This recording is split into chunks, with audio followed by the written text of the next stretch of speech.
When the UK started bombing Libya back in March, the government said the operation was likely to cost tens of millions of pounds. 3 months later, and after a sustained media campaign to reveal the truth, the government admitted that the true cost will be around £260 million over a 6-month period. Defence Secretary Dr. Liam Fox said people would have to take into account that we have used more expensive precision weaponry so that we minimise civilian casualties in Libya. He added, "I think that shows that we are on the moral high ground and that we place a higher value on human life than the Gaddafi regime." The UK is a major partner in NATO's bombing campaign on Libya, which is supposedly aimed at protecting civilians from Muammar Gaddafi's forces.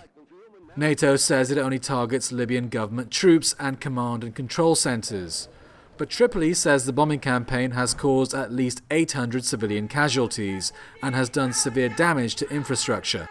One of the things that we said from the start is that there's a danger that by a Western mission can actually strengthen rather than weaken Gaddafi, because he can say that he said from the start the uprising was sponsored by the West, and this is proof positive that he's right. So it can have the effect of actually strengthening the support around him.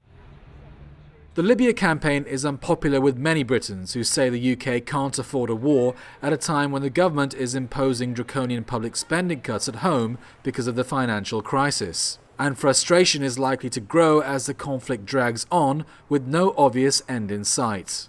We're being told in this country that there are essential services that have to be cut because of the economic crisis caused by the banks. We're being told that we need to carry on spending enormous amounts of money on killing people in Libya. It doesn't add up. And if we cut Trident, stopped the bombing of Libya, brought the troops home from Afghanistan, that would free up an enormous amount of money that could be spent on the things that people really need. Despite military warnings that British forces are stretched to the limit and public disquiet over the huge cost of the war, David Cameron refuses to relent. He says the political, military and economic pressure on Gaddafi is working and the Libyan leader can't last long. Roshan Mohammed Salih, Press TV, London.